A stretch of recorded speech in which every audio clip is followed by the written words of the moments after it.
The Dice Tower is made possible by listeners like you. Thank you for your support. And by Cool Stuff Inc. Cool Stuff, in stock at CoolStuffInc.com. The Dice Tower, episode 513. The Dice Tower Awards 2017.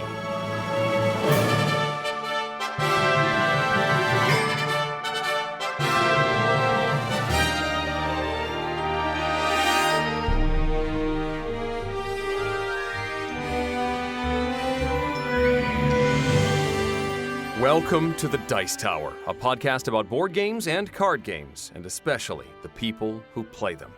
On today's show, we present the Dice Tower Gaming Awards from Dice Tower Con in Orlando, Florida. Find out which games our panel named as most innovative, best artwork, best family game, and of course, Game of the Year.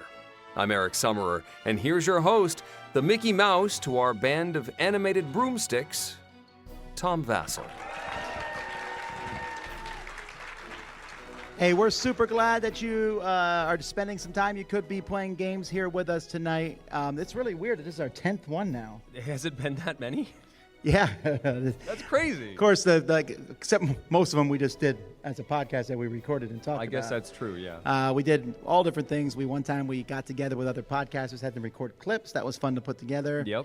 One time I called up the designers and interviewed them, which was super fun. The audio stuff takes a while. So now we're just doing it in person. We hope that you are glad that you're here. We hope that this convention has been great. And so a couple things before we get started. We have a few announcements. Some of them refer to the convention, but one of them does not. On the Dice Tower show, we have had many different people involved in our show.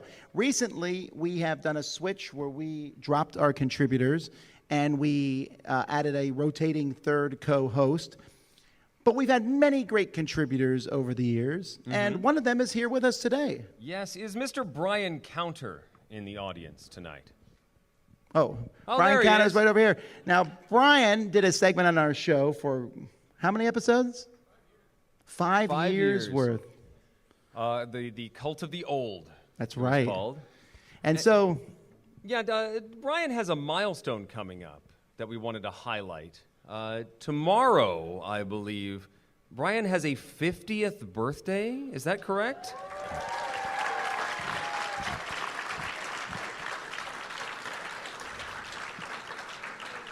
So let's sing happy birthday to him. That's pretty easy. We're going to let Eric give us the key here.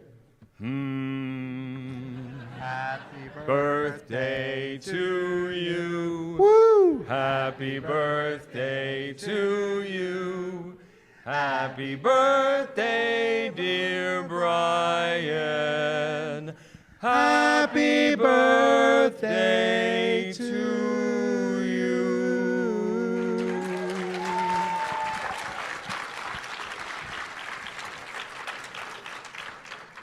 Now, another thing, these awards are a good amount of work. We get together and we have almost 100 different people from different podcasts, from the Dice Tower Network, from people not in the Dice Tower Network, just a lot of people who play a lot of games and really like them. I work really hard at trying to find a diverse cast of people who like different games. I don't even vote in these awards except to break a tie, which this year I did not have to do. All right. You can just sit back and relax and enjoy the voting process. I can. But the voting process, we use some different various internet thingamabobs to do it, but the final voting process is handled by Jason Levine. He handles everything involved with that and does a really good job at it. And it is killing him because he's not even here to see. He's at work. No, actually, it's pretty sad. But his work is launching this huge project today. There is no way to get out of it because, believe me, he would be running through the door. He tried really hard. So when you see him, you can thank him for putting this together. But you have a chance to see him tomorrow. He's doing a show. Not really. But do you think Dice Tower Con is a pretty good con? I think we can agree on that, right? Yeah. Did you know that we do the con twice a year? It's just that the second time, it's on a boat. All right? It's on a Dice Tower cruise. And we talk about this a lot, but we really want you to come and join us on it. And Jason said he was flying in at midnight tonight, and he will not leave this convention again. He's here for the rest of the time. He will talk about the cruise till your ears bleed. And that's a promise. And I think that's all the announcements we have. Let's hand out some awards, I guess. Yeah, so we're going to get started here. Also, we want to thank, we have a lot of people involved in these awards, and I want to, Jason put the videos together, Eric did the narration, Derek Porter, and folks, we have a really cool new setup here, right? We look slightly more professional than we did A little bit. 50 years ago. 10 years ago. 50. Sorry, I got Brian Cotter on the brain. We are old, but not that old. Right, but it's a big difference. And a lot of that is due to Derek Porter in the back there running our Yes. stuff. Really.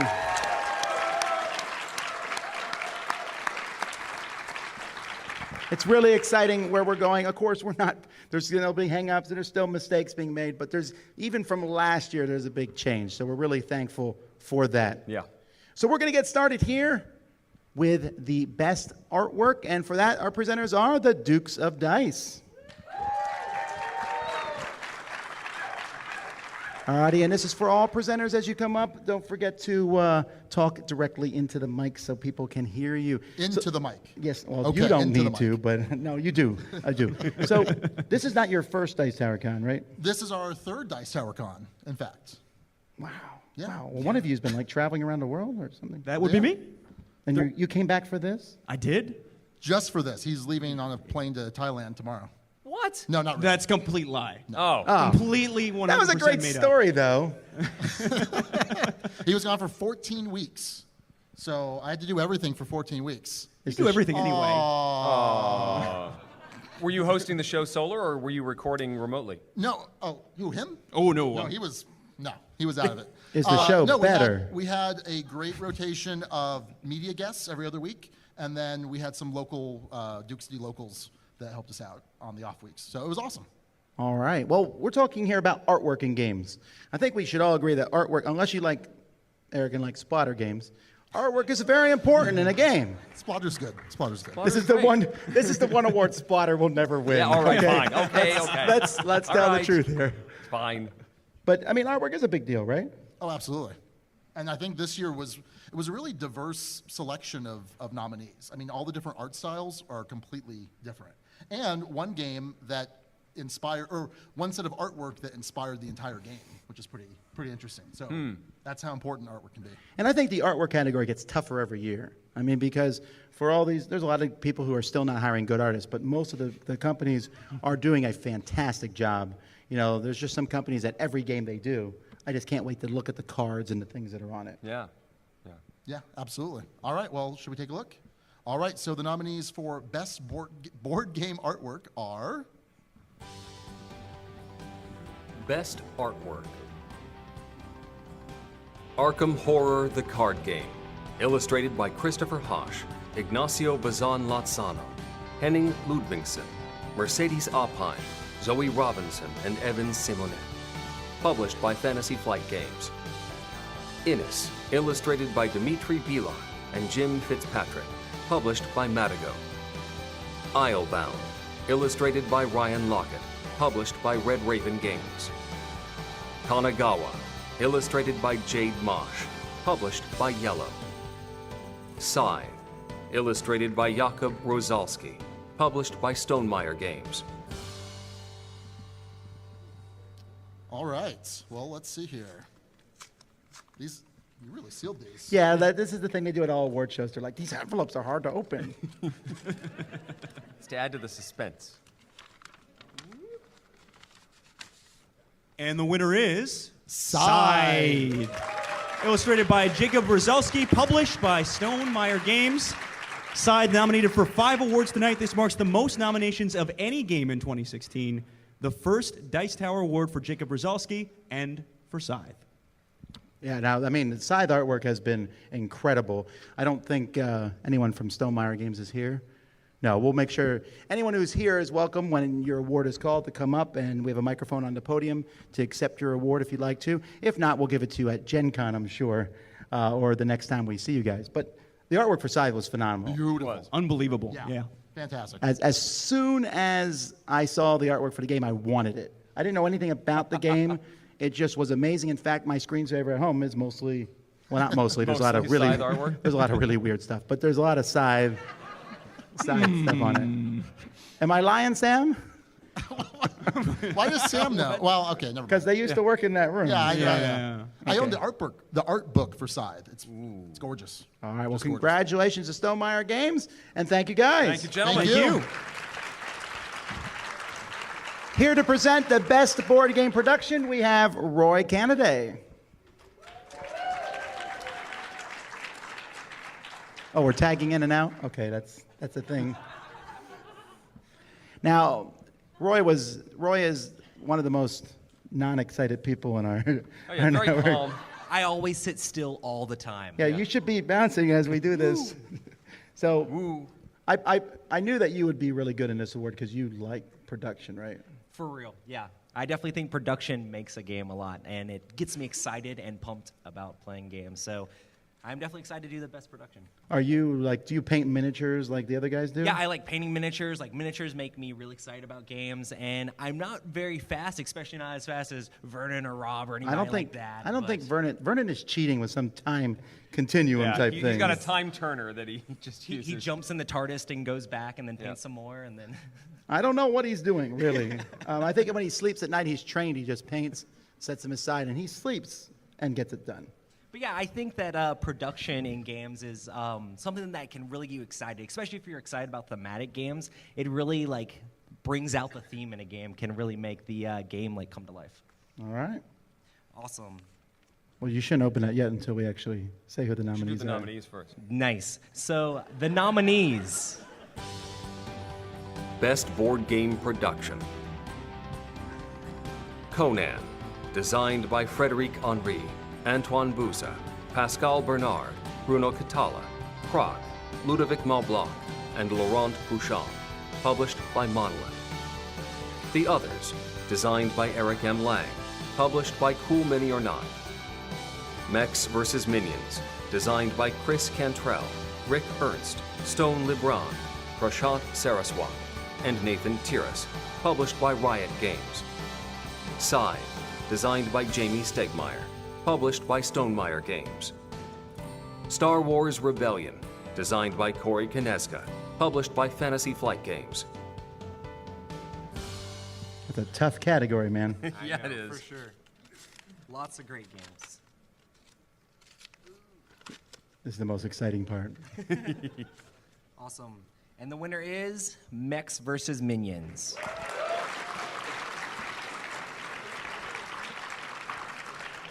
Mechs vs. Minions was nominated for 3 awards tonight. This is the first Dice Tower Award for designers for Mechs vs. Minions.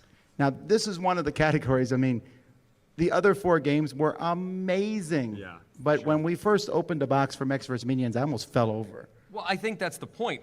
It was designed to be an experience of simply opening the box. You opened it up, there's stuff on the top, and you're supposed to unbox it in a certain order, and they hid things in a particular order. It was an experience just opening the darn thing. For me, I had gotten, saw all the videos of everybody else, opening the game and doing unboxings, and even me, getting the box in the mail and opening it up was still oh my goodness, this is so crazy. So I'm definitely excited about Mechs vs. Minions winning.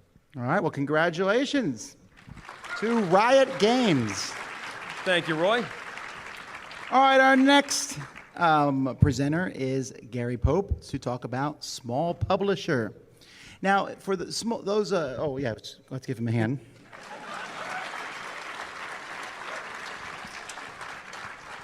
Now, we have the way we decide if someone's a small publisher or not is if they have 5 or less games in their catalog in the year 2016, which is when these awards are for.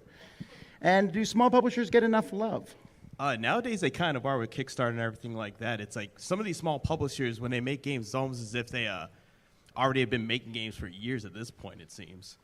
Right. I mean, it comes out, there's this huge Kickstarter. I'm like, wow, what else did they make? And the answer is nothing sometimes. I mean, and I'm like, wow, that's for their first game. How did they get that word out there? But there's a lot of games that don't get that buzz. I mean, not everyone is Reiner Knizia, Eric Lang, and, or Fantasy Flight Games, Simon. Rocket. All right. Yeah, it's getting kind of crazy. For example, it's almost I would almost compare it to if a store, a corner store nearby, just all of a sudden release something that was like a Walmart. You're just wait, why does small Walmart just appear right at the corner of my street? It's It's just another new little game, and that's all it is. But that was a weird comparison, but yeah. This award's also no, it's a good comparison, I think. It made sense in my head. This award's also interesting to me because each year another company is not eligible. Like you mentioned, Ryan Lockett. He's no longer a small company. I mean, he is, right? But that because of the way we do it, it just changes each year, which allows different people to win the award and stuff. All right, well, let's find out. Yeah, let's find out. So let's check out the nominees for this year. Best game from a small publisher. Arkwright, designed by Stefan Risthaus, published by Capstone Games. Cottage Garden, designed by Uwe Rosenberg, published by Edition Spielweis. Not Alone, designed by Guilain Masson, published by Geek Attitude Games. Role Player, designed by Keith Mateka, published by Thunderworks Games. Vast, The Crystal Caverns, designed by David Somerville, published by Leader Games. All right, what do we got here? I'm really excited about this. I love the small publisher category. Yeah. Because some of the, the different awards are in so many nominations. The ones in here are not always necessarily in all the other ones. Surprisingly thing is that Bass was actually my first Kickstarter ever. Really? Yep, first Kickstarter ever. And let's Are find you out showing the audience the answer? Oh, yes, I am. So the winner was Role Player, designed by Keith Matsujaka, published by Thunderworks Games.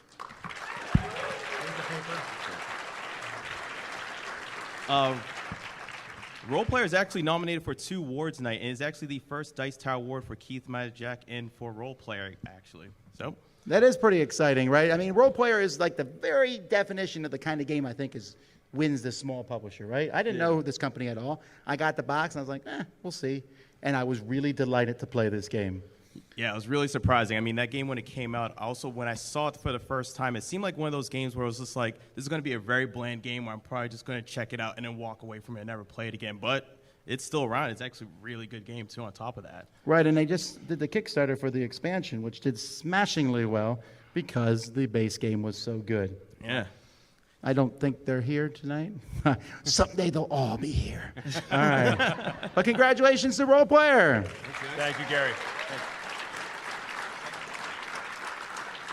And presenting our best game from a new designer, we have Mark Streed.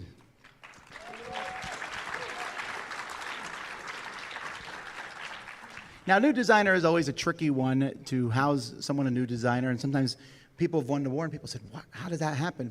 So for new designer, we say their first or second published game. And the reason we do that is because oftentimes their first game they've done 20 copies of. But, again, we have a lot of established designers, but again, we're looking to see new people getting into the business and designing games. Absolutely. When you see an established designer, Mark, that excites you, I would assume. Oh, absolutely, yeah. So, and when these new guys come along, you're always hesitant, wondering, but man, often things turn out really good, right? By the way, how are you enjoying the convention, Mark? Oh, yeah, this is my first Dice Tower convention, right? Oh, wow. Is this your first one? Yeah, so... We see Mark at so many conventions Yeah. that we forget sometimes we don't see him here as much. And it's been fantastic. I've been with the Dice Tower over 3 years, and this is the crazy that this is my first time here. So. Mark is a small media, I don't know, no, I don't know how to say it. Wow. Mark is fantastic. That's right. That's better. Yeah, there you go. Yeah. I was wondering where he was going with that. I know. I don't know where I was going He's with a that. small guy in the whole organization. That's right. But we like him. I He's know. nice. And shit. Thanks so much, Tom. Right here hurts. All right, so the nominees are Best game from a new designer. Adrenaline, designed by Philip Neduk, published by Czech Games Edition.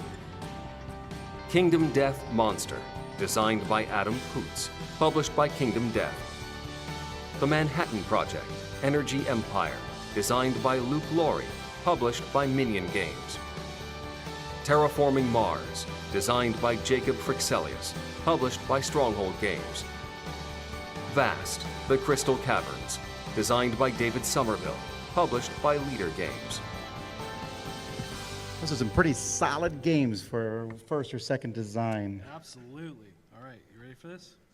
I am. I'm ready. You ready? You're I'm sure? ready. If I can open the envelope, maybe. Maybe we should start opening the envelope while the thing's we going need secretly. hair strips like they have on the deck of cards. Oh, that's a good idea. All right. No surprise. Terraforming Mars. Okay. Terraforming Mars is nominated for 4 awards tonight. This is the first Dice Tower Award for Jacob and for Terraforming Mars. Thank you very much. Thank you. On behalf of Jacob Frixelius, designer of the game, and the entire Frixelius family who make up Frix Games, the development house, 9 brothers and 4 sisters in the family. Whoa. I kid you not. I accept the award on their behalf, and thank you all for making the game the success it is. Thank you very much.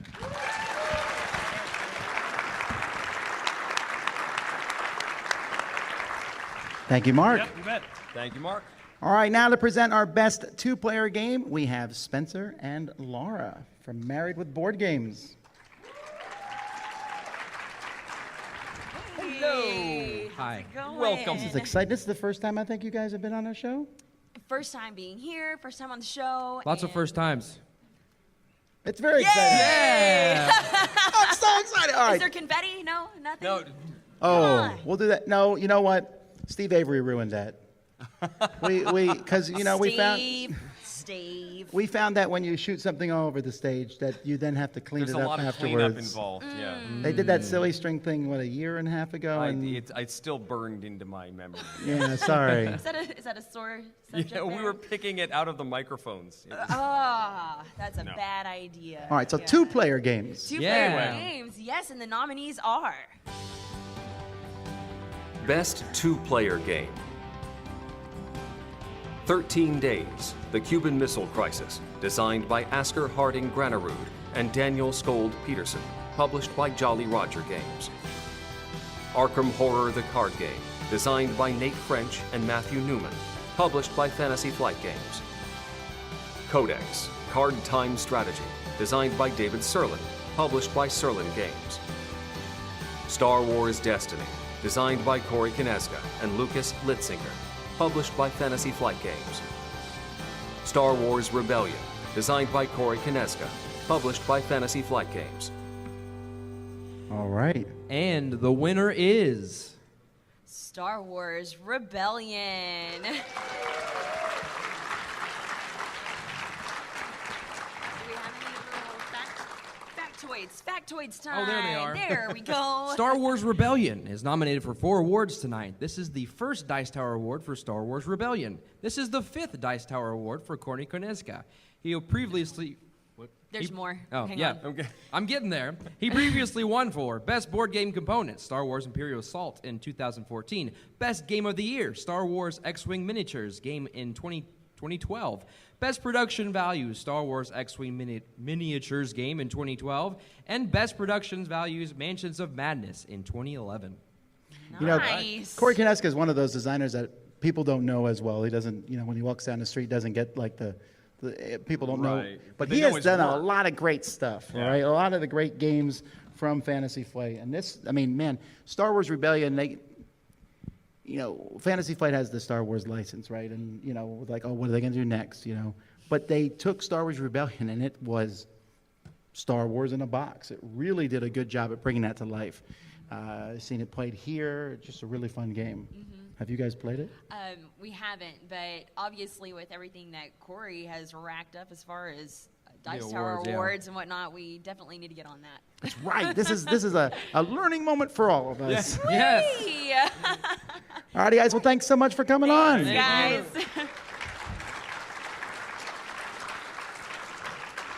The next category is cooperative games, and who better to present that award than Mr.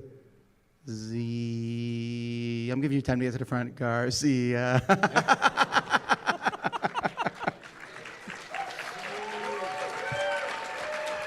Oh, I know why you weren't ready, because I just went out of order. Z, hang on a second. You can take a seat down there. I went out of order, and I don't want to get in trouble Go with away, the Z. people in the back. What? Yeah, it's not time for you yet. You wanna That just was hang my out? mistake. Yeah, Sorry. Okay, good. I thought that was my mistake. That wasn't my mistake. Definitely Tom Vassel's mistake there. Now we're talking about best expansion. Robert Geislinger. We're going to play the wrong video clip and everything. It'll be fun. Yeah, I know. Unfortunately, I caught it fast enough. I'm prettier than Z. You are? I am. You have better hat choices. All right, sir. Well, welcome. Now, you've been doing a lot at this convention. I have. You've been bidding a lot of money at this convention. Yes, but I didn't spend a lot of money. You were outbid. I was outbid quite a bit. What was that one thing you were bidding really high on? The first Martians. Ah, yes. Where did you stop? 725? I thought that game would go for like $300 maybe. Yeah. What did it go those for, of you who missed 800? it, there was a copy of First Martians that we're not going to see for a few months yet, and it went for a lot. Yeah, $800. So Yeah, you I almost think it was were about there. 800. Yeah, I got close. Expansions are fantastic for games. Maybe First Martians will have one someday. Is that my segue? Is that my... That's a segue, yeah. That's good. All right. That's good. I love expansions because I already know I like the game, right? And then when an expansion is announced, I'm excited because I don't have to worry about, oh, is it good or not? Because I already like the game. So I'm assuming the expansion will make the game even better. They don't always, but they often do.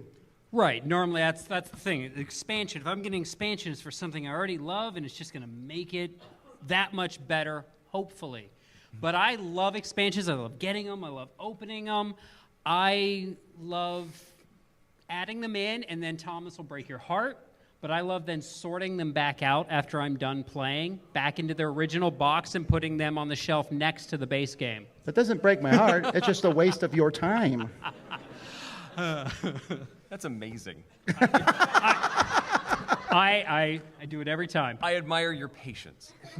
I want to have the ease of choosing not to play with the expansion.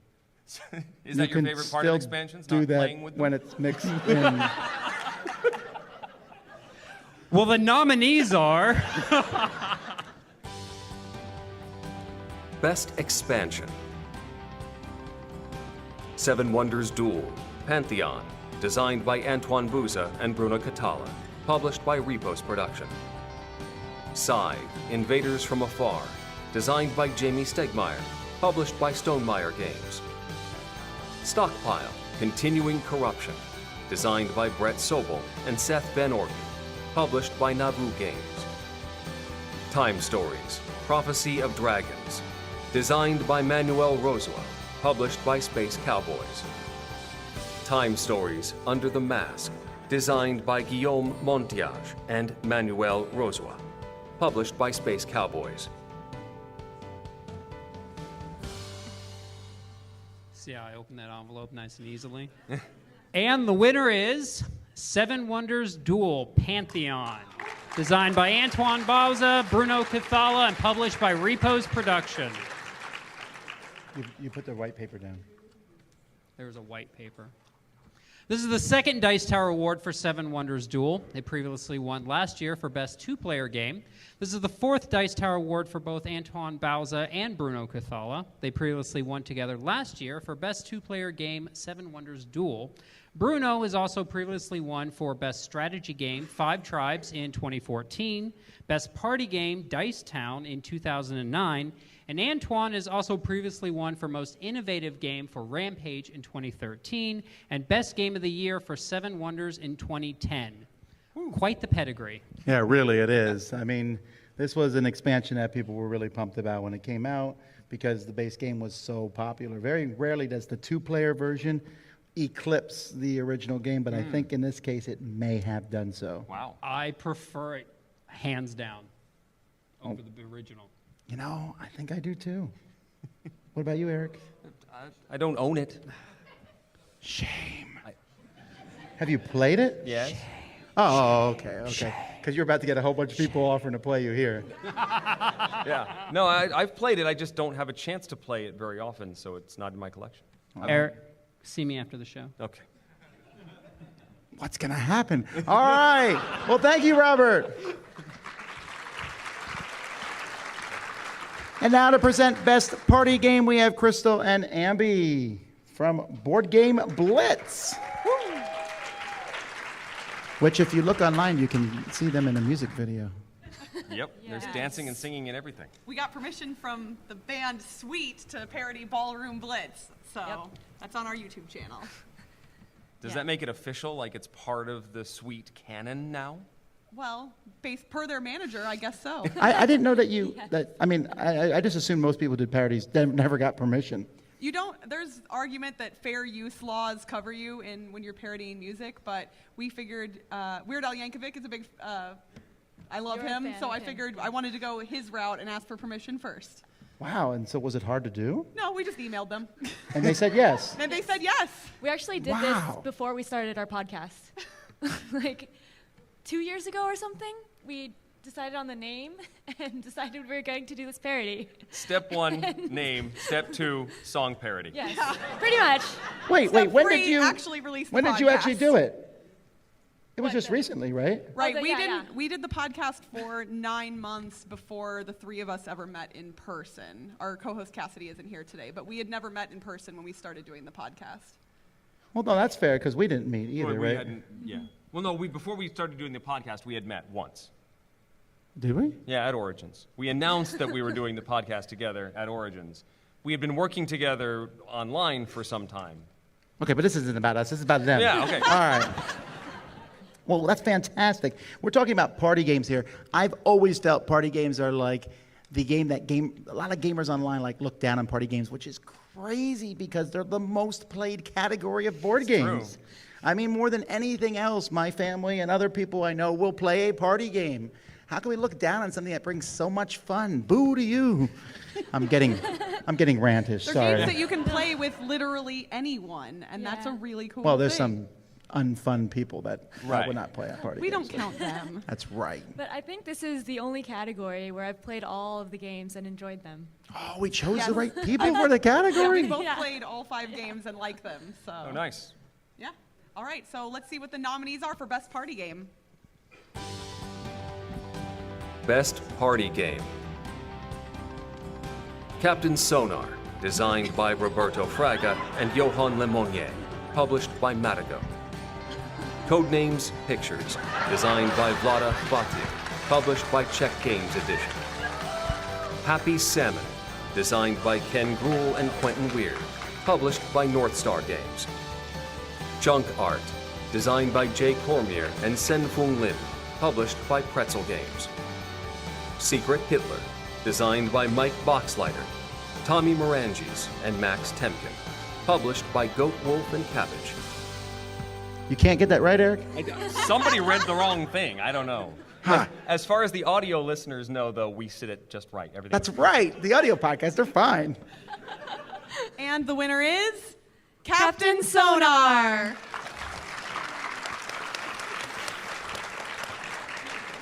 Captain Sonar is nominated for 4 awards tonight. This is the first Dice Tower Award for Roberto Fraga and Johan Lemonnier, and for Captain Sonar. You know, this is one of those games that when we first played it, I really liked it. And but I said, wow, you know, one of the problems is you need 8 people really for it to work. And yet every convention I go to, I see it played. I saw it being played today. Whenever I see it, I'm thinking, ooh, maybe we should play that game because it's that fun. Yeah, It is it's so addictive for sure. entertaining. It is great. I actually argued against it being a party game in one of our podcast episodes because it's more of a board game party game than like a party game that anyone can just pick up and play. But I voted for it still because I like it so much. So, yeah. Way to bring down the awards there. I would have voted for it too. All of my Fantastic parties game. are board game parties. But those are so- all Yep. great party games, and congratulations to all the nominees, but especially to Captain Sonar.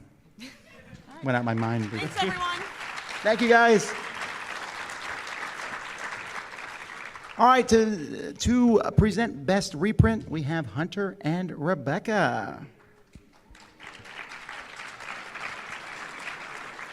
Now, this is a category as they're coming up that I really, really love this category because we're always seeing games, new games, but it's good to see the old games come back. And nowadays, if you say, oh, I wish this old game was reprinted, it probably will be, and it will probably be amazing.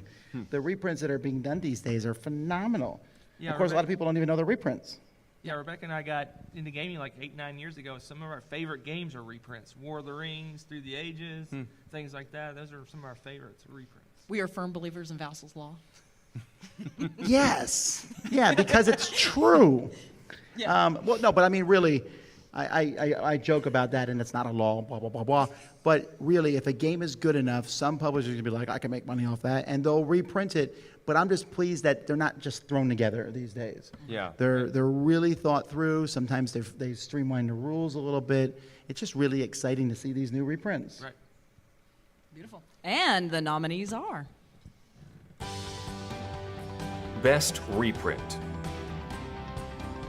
51st State Master Set, designed by Ignacy Cevicek, published by Portal Games. Arkwright, designed by Stefan Risthaus, published by Capstone Games. Escape from the Aliens in Outer Space, designed by Mario Porpora, Pietro Righi-Riva, Luca Francesco Rossi, and Niccolò Tedeschi, published by Osprey Games. Mansions of Madness 2nd Edition, designed by Nikki Valens, published by Fantasy Flight Games. Robinson Crusoe, designed by Ignacy Cevicek, published by Portal Games. And the winner is... maybe... Suspense. Mansions of Madness 2nd Edition.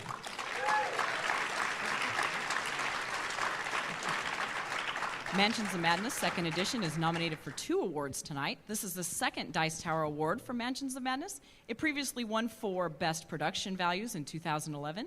This is the first Dice Tower Award for Nikki Valens. All right, congratulations. This, I am so excited about this game because this game shows just how much an app can change a game. And to all those naysayers out there who are against apps, play this. It took one thing about the game basically that changed it and made it so much better. I mean, I liked Mansions of Madness. Mansions of Madness 2, unbelievably good. You agree, Eric? He hasn't played it. Shame. Shame. This is our new thing now. I want to. See, you didn't want to guess the game titles, but we're doing this now. Has Eric played it? We're doing something new. All right, but really, if you haven't played it, get it. Congratulations to Mansions of Madness 2nd Edition. Yes.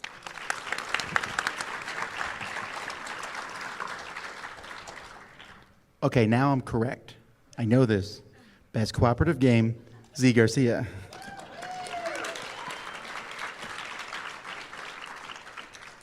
I'm right now. Sorry. Hi, Z. You got to come up twice. No one else did that. Yeah. I'm glad to be up here again. We're working together like a cooperative game. Oh, wow. That is the best segue of the night, actually. I have to give you that one. 5 stars. Cooperative games. I love co-op games. There's just something about working together against a game. I can't tell you how many times I've suggested gaming, get that, I'm not really into gaming thing, and then I say, yeah, but in this one, we work together. I can help you throughout the entire game, and suddenly those walls come down. People are in for some gaming. It's fantastic. I adore it. I love it.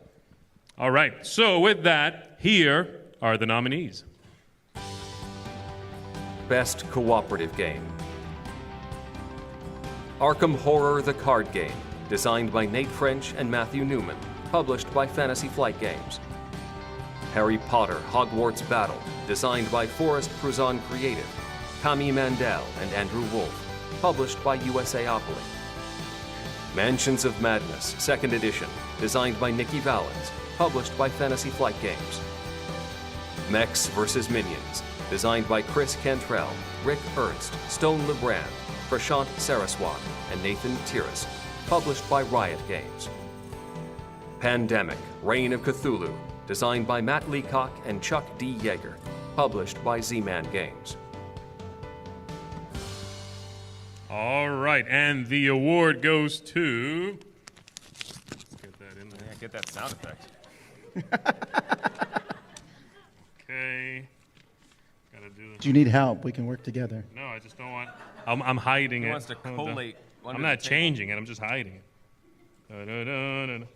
All right, and the award goes to Mansions of Madness 2nd Edition, designed by Nikki Valens, Fantasy Flight Games. This is the second Dice Tower Award tonight for Nikki Valens and for Mansions of Madness 2nd Edition. They previously won for Best Reprint, of course, and Mansions of Madness now has 3 total Dice Tower Awards, including the one from 2011. This is one that we got to play together the first time through, and I think you were a little wary at first because did you ever play the first edition? I never did, and I always heard the tales of, wow, it's really hard to keep track of everything. It's very difficult to make sure you don't make a mistake, and it derails the game. So I was certainly a little apprehensive, but I love the theme. I love Cthulhu, and you love Cthulhu. I just want to give him a big hug, and from the moment that app fired up, and you could tell it was so clean, so streamlined, I was in. It's such an immersive game. Such an interesting experience. It's a very good game. Well, once again, congratulations to Mansions of Madness 2nd Edition. All right. Thank you, Z. Now to help present the most innovative game, we have Mandy and Suzanne.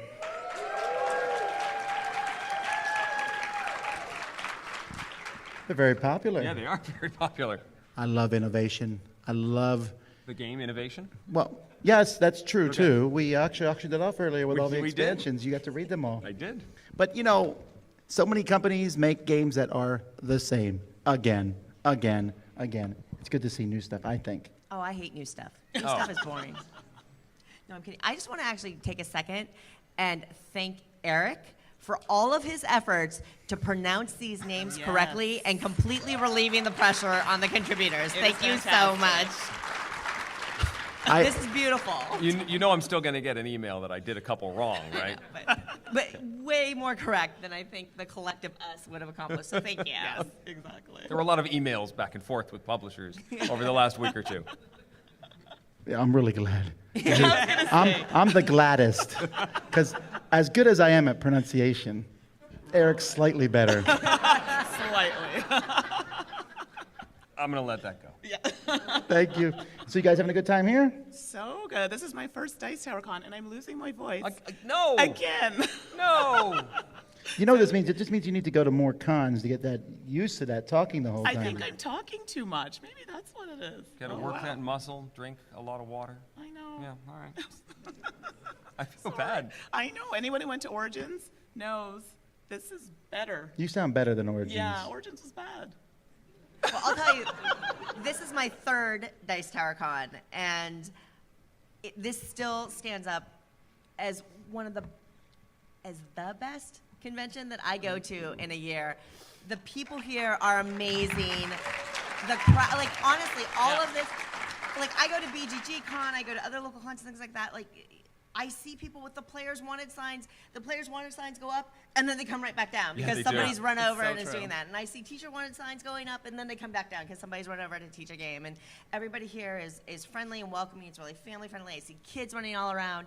There's great games, great vendors.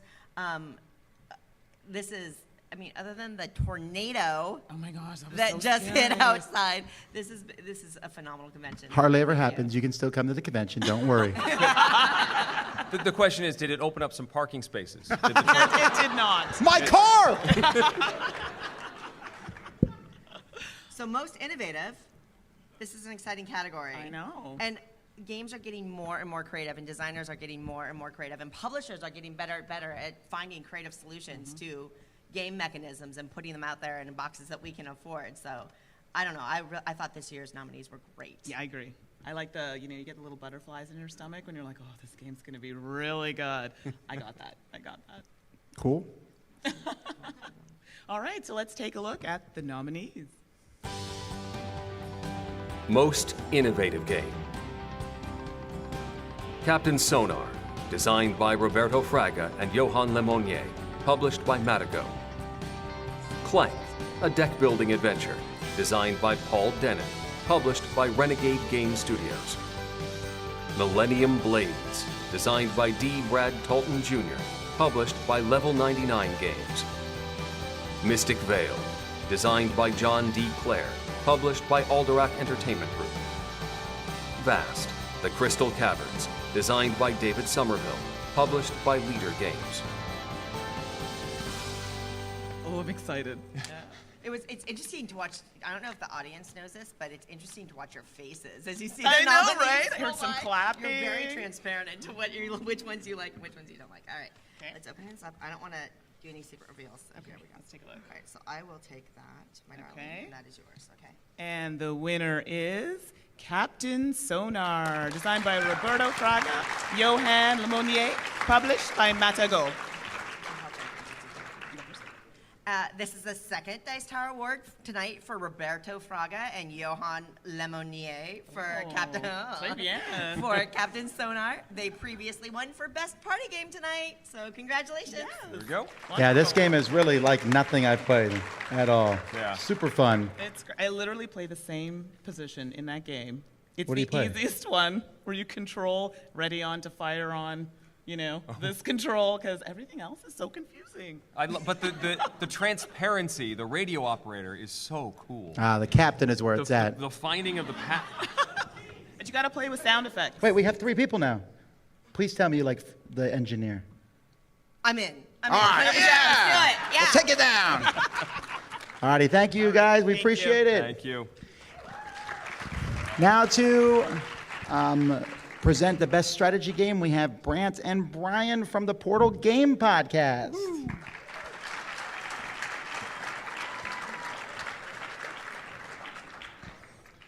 Strategy, tactics. Hello.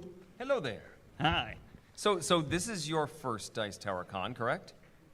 Yes. Yes. It's the first for both of us. Yeah, we came and visited you, and then you came back and visited us. Yes, and I would like to make note that 3 out of the 4 people on stage currently are from Connecticut. It's true. You're not. You're expecting the crowd to be happy about that? This is. and Gary Pope is also from Connecticut. Go Florida. I mean.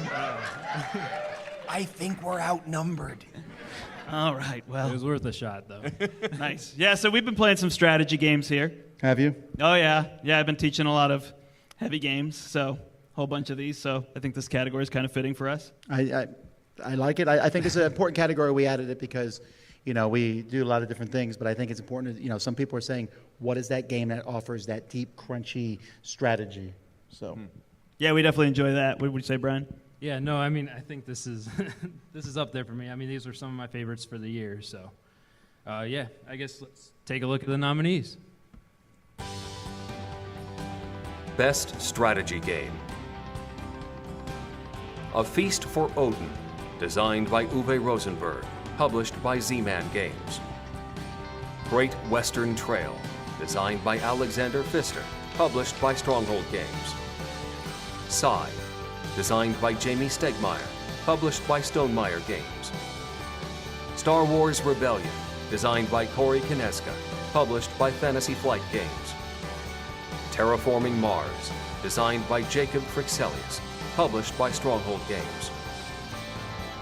There's so much whispering going on out there. Wow, this is suspense. Are you ready? That's the one I want to win. Are you excited? I'm excited. I'm super excited. And the award goes to Terraforming Mars. Designed by Jacob Frixelius, published by Stronghold Games. This is the second Dice Tower Award tonight for Jacob Frixelius and for Terraforming Mars. They previously won for Best Game from a New Designer. And here to accept the award. Wow. Really wow. I absolutely did not expect this at all. This truly means that the Dice Tower Awards are not biased because Tom would never want me up here twice, ever. But again, on behalf of... what was that? You've been coming for many years waiting for this. Again, on behalf, really, of Jacob Frixelius and Frix Games and the entire family of Frixelius, I accept for them, and thank you all again for making this so popular. Thank you. All righty, well, thank you guys. I appreciate it. No problem. Go Swedes. All right. Now to present the best family game, we have Dan, but no Cora.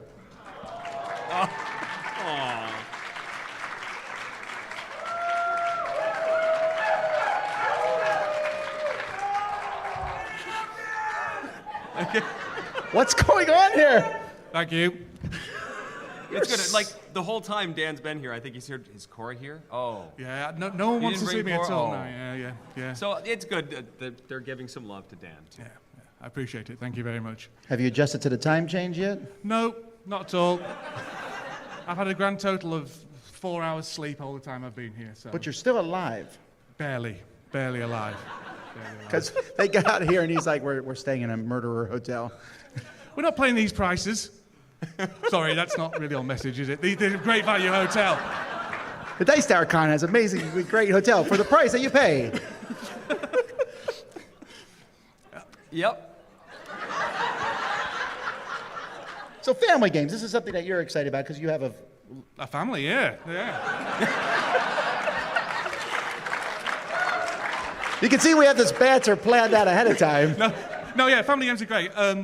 Obviously, with Cora, I play mainly kids' games, but she's just transitioning now. We played Quirkle the other day, which was absolutely fantastic. I've got a 10-year-old son. He's very much into the family games and things like that. And that wonderful way of just bringing everyone together, really, and spending some time together as a family, which doesn't involve any screens, doesn't involve shouting at each other, hitting each other, falling out. Well, it does involve falling out, but, you know, I like family games. Let's have a look at the nominees. Best Family Game. Harry Potter Hogwarts Battle, designed by Forrest Pruzan Creative, Cami Mandel and Andrew Wolf, published by USAopoly. Ice Cool, designed by Brian Gomez, published by Brain Games. Junk Art, designed by Jay Cormier and Sen-Foong Lim, published by Pretzel Games. Karuba, designed by Rudiger Dorn, published by Haba. Sushi Go Party, designed by Phil Walker Harding, published by GameRight. All right, what do we got here? Okay, and the winner is Ice Cool.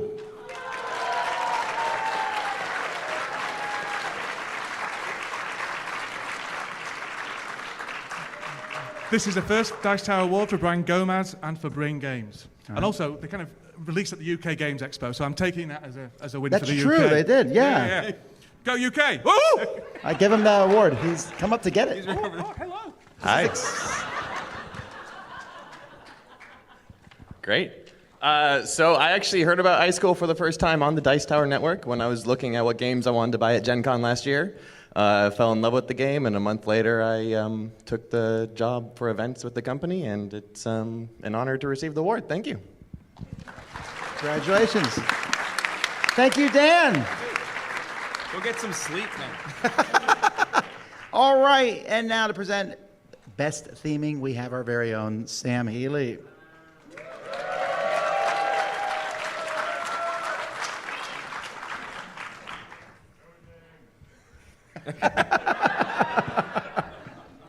I will burn the place down if Codenames is in here. I'm just saying. No, he just meant if Codenames no was in offense, Best Theming. CGE. I'm just saying. No, now this is one spot where Sam is very theme. Theme can make or break a game for me, and I think it's like that for a lot of different people as well. When you tell somebody what you're going to be doing in the game, it can really make them either want to play the game or not want to play the game. Stare at people for a couple of, 30, 45 minutes, confused by the clues that they gave you, or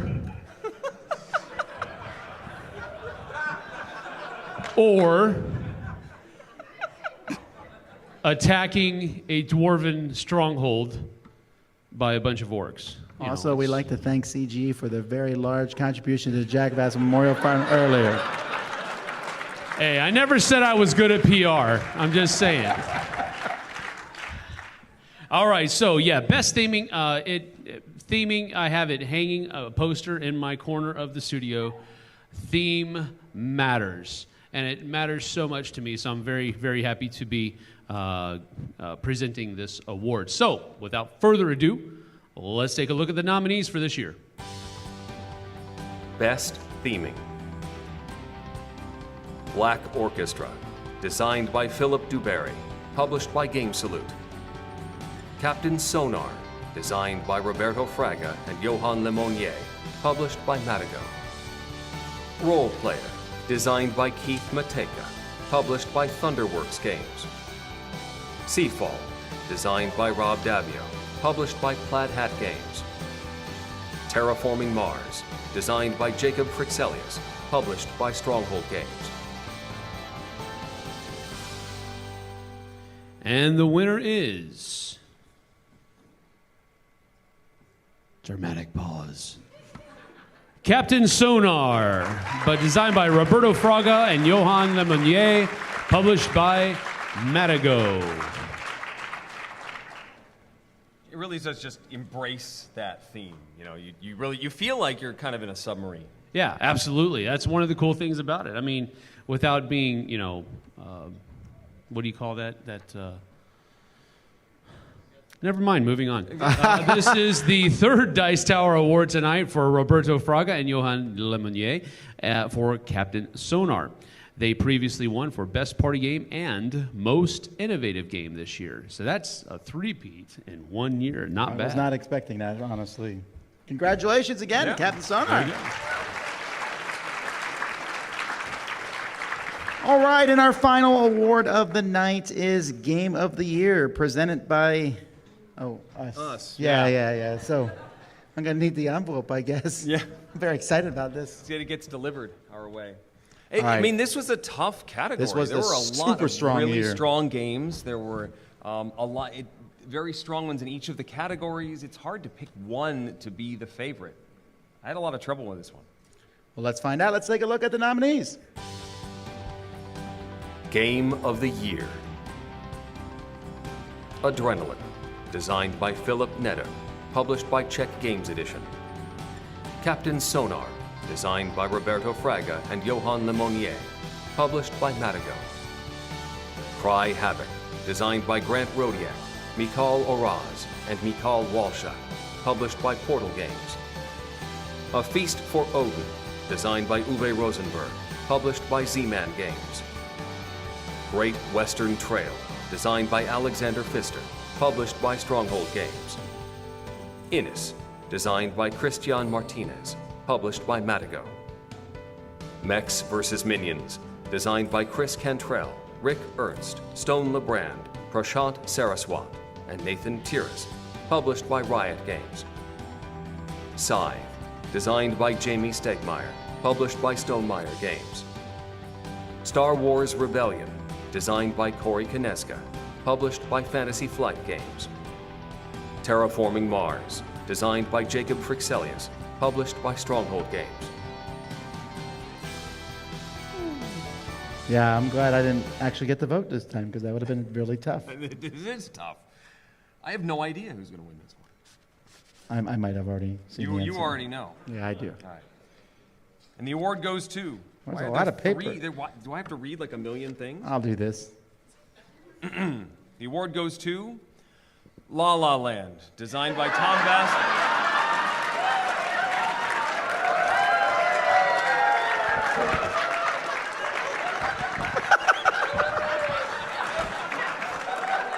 All right, now look, we give Jason a lot of garbage. That's funny. That actually says that.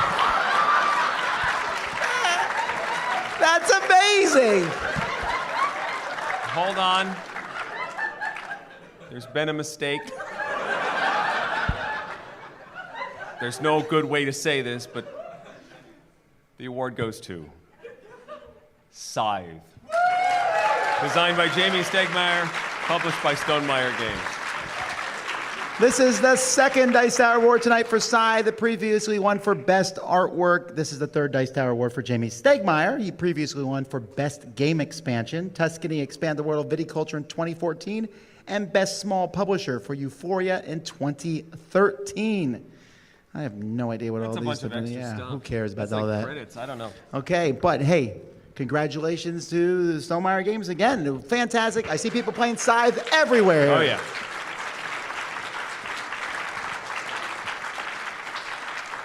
Man, that's good. Very good. That was very... Man, he got us. All right, good.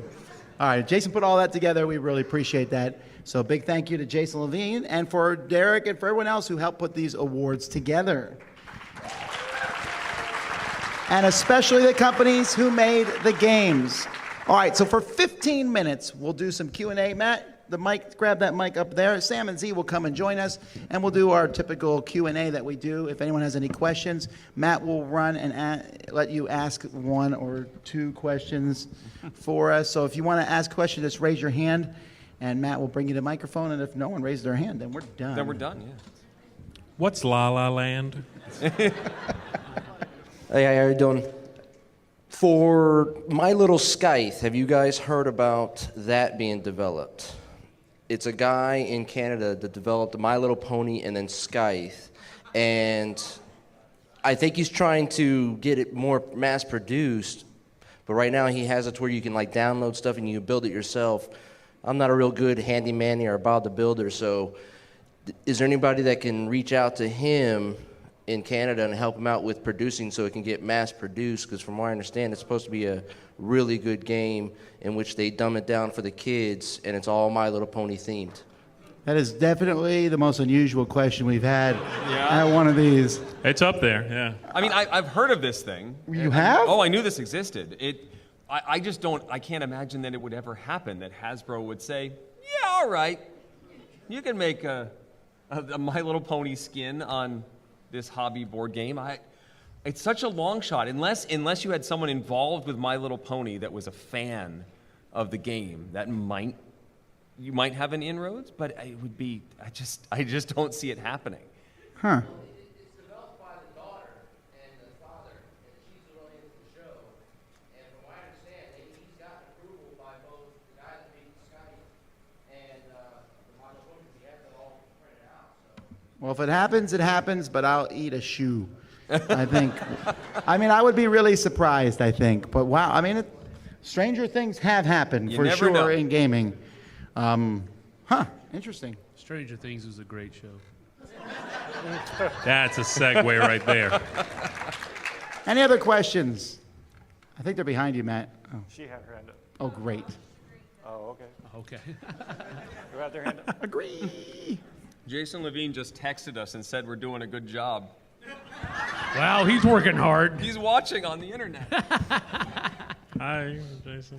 My first question is, can we make sure that a recording of that is kept in a safe place in case it does get published? I would like to see Tom eat a shoe. We just streamed it, so it's there. And I wanted to ask, because it seems like there's a lot of them coming out, especially this year, if a category you might consider is team games. Like Captain Sonar could be considered a team game, but there are a lot of 1v many, where you have a team playing against a single player as opposed to a normal co-op that's against the game, that I think makes it a little bit more challenging and engaging, because you don't know what's going to happen, you can't predict it, it gives a lot more replayability. So, What we do each year is we look at possible new categories to add to the award. But one thing that we have to do to add them to the award is there has to be at least 5 really good games in that category. I don't think one versus all is there yet. I think there's several that might come out over the course of the year. I just don't know that there's enough for a category. And we don't ever want to have one where there's like 2 Right. nominees. That's what we're and- worried about the most. You don't want to have like just 2 options. And we also don't want to have too many awards, I guess. We already do a lot, right? And we could do like, the best deck building game, the best, and we've considered things like that, best deck building game, and best things. But there needs to be enough. Even cooperative games, sometimes we wonder, will there be enough? And there is for now. But that's why we haven't done it yet. We're going to do a top 10 on that someday. Best one versus many. Okay, great. Sounds good. My question is for Eric. Have you ever lost your voice? And if so, what did you do to get it back quickly? And if not, how in the world did you manage that? Take notes, Mandy. Yeah, exactly. So once you lose your voice, there's not a whole lot you can do other than rest it. Dun, dun, dun, dun. If it's gone, yeah, you just have to not talk. In order to prevent that, I drink a lot of water, a lot of tea with lemon and honey when I'm working in the booth. I try not to push at a convention like this. It's very easy as the noise level goes up for you to try and get louder so that people can hear you, and you're trying to teach a game to everybody in a loud convention space. And I have to continually tell myself to stop doing that, because that's what blows out your voice. Also, staying up too late. Sorry, guys. So a lot of convention behavior is not conducive to me having a voice on Monday. But have you lost your voice was the question. I have. I have lost it. And what happened? I couldn't work. There was actually one of the Dungeons and Dragons books that I was doing that I started a scene and we broke for the weekend or something, and I got sick and couldn't work for a good week. And there were 2 or 3 days there that we would try and start, and I would try and match what my voice sounded like in the previous paragraph, and I couldn't do it for 2 or 3 days. My engineer would come over, we'd try, and I'd go, no. And we'd have to take another day of rest, and I'd try again. No. It took a good week for me to get my voice back. My question is there any game that was a surprise to you that did not make the nominee list for any of the awards? That we were surprised didn't make it on the nominee list. Huh. I'd have to go back now and look at all the games. I mean, for Game of the Year, no. Those were the games I thought would make it.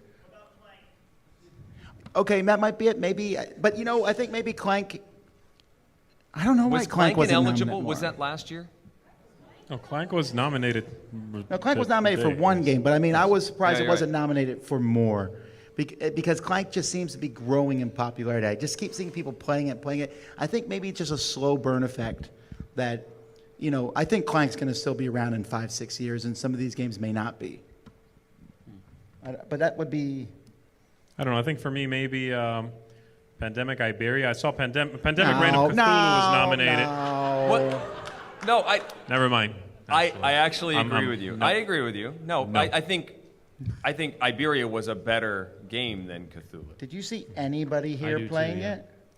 I saw a man in the back who has it in his bag. I just walked by your bag and I peeked in it. I'm sorry. I apologize.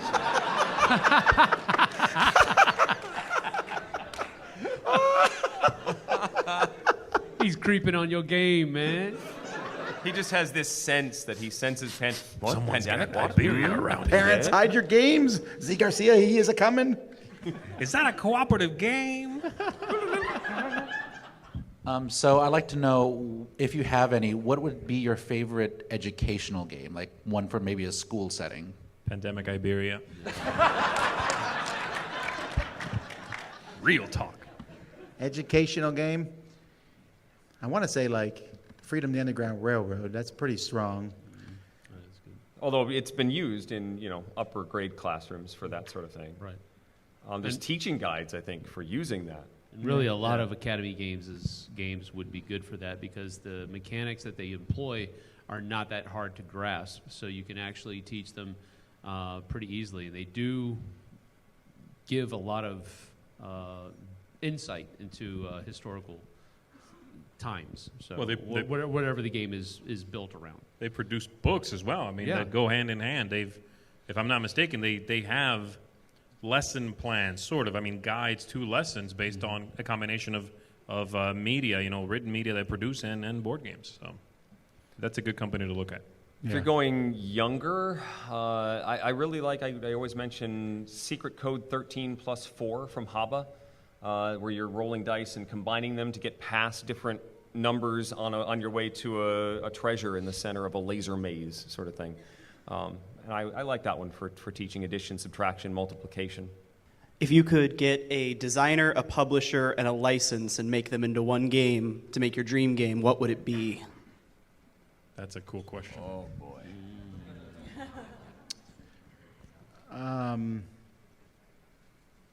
Wow. I like to have Riot Games be the publisher. Okay, that's the publisher. That's a good one. Yep. Designer. I mean, Eric Lang seems obvious, but let's go with we'll go with Ryan Lockett, but with the Riot Games publishing. He can still do the artwork. But with their publishing. Theme, grocery store. They're gonna make a grocery store game someday. Grocery store is your dream. I want to go theme? shopping for food. It's fun. You have a sickness, my friend. How about sorting hats? Just a bunch of hats, and you have to sort them. No, those. I think there already is a game Grocery about store. that. Probably. Did you make it? No. How about Richard Launius, Cool Mini or Not, Stargate? Okay. Good. Oh. I think, Richard does really well with theme stuff. I think he'd be able to make an adventure game that Stargate deserves. And I just want neat minis in a Stargate. All right, I'm gonna go with Bruno Catala. Shocking.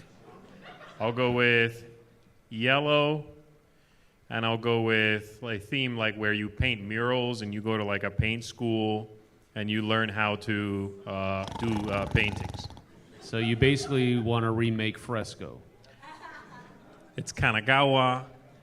Go play it. It's great.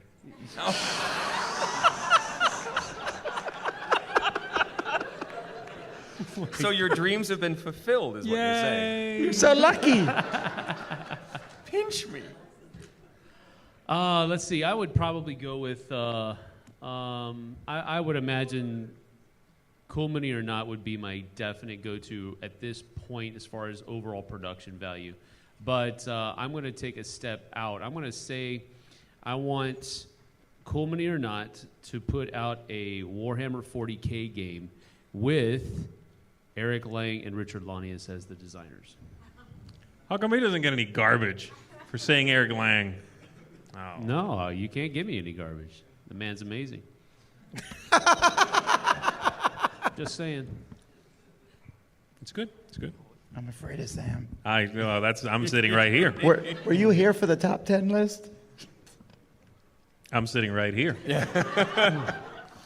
Well, I recently heard that you are not a big fan of Seafall. Is that the one? Who's he talking to? I don't know. Mike, what are you doing? I'm sorry, I have a question. You don't like Seafall, right? Right. If they came out with Seafall Second Sail with a revamped rule set, would you give it a second chance?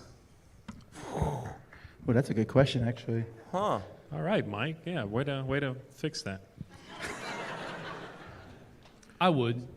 No. I really like nautically themed games. I wanted to like Seafall.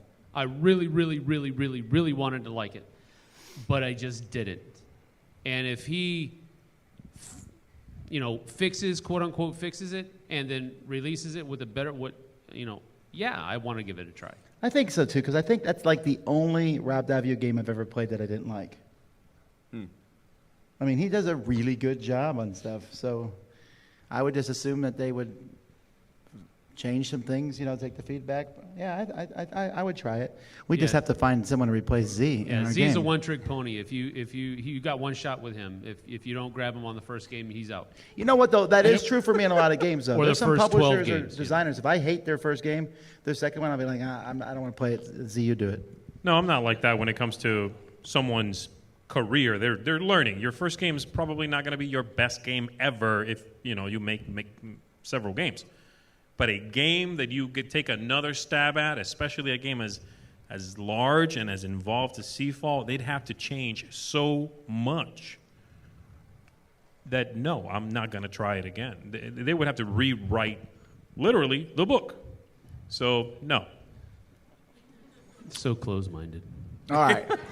Let's take one last question. This has been so much fun.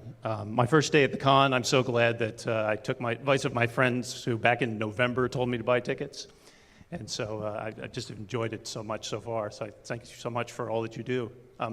Something that would really complete the experience for me today, would all four of you be willing to sign the copy of Pandemic Iberia that I bought at the con today? I'd really appreciate that. That's what I'm talking about. Thanks. Does anybody know what else he has in his bag? All righty. Well, once again, our entire Dice Tower network and everyone involved, even Mike in the back and everyone, we want to say thank you to all of them. They did a great job today.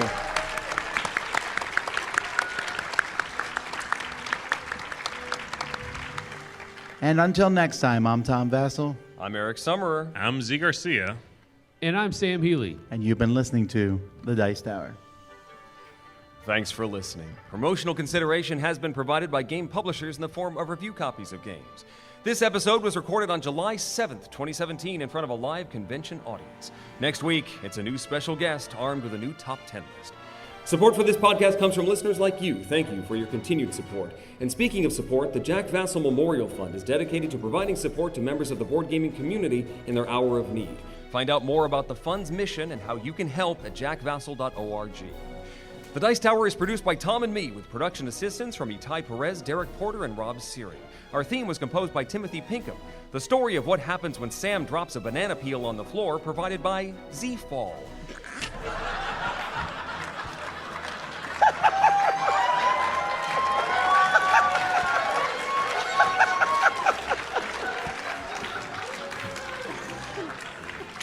And hosting is provided by Cool Stuff Inc., where you can find great games at great prices at CoolStuffInc.com. We love feedback. Visit the Dice Tower Guild at BoardGameGeek.com. Email us at dicetower@gmail.com or follow us on Facebook. And of course, you can find more from the Dice Tower Network, including Flip the Table, Board Game Corner, Four Corners of the Board, Rolling Dice and Taking Names, The Family Gamers, The Dukes of Dice, The Party Gamecast featuring The Party Gamecast, and Board Game Blitz at dicetowernetwork.com. Until next time, from all the gang at the Dice Tower, have fun gaming!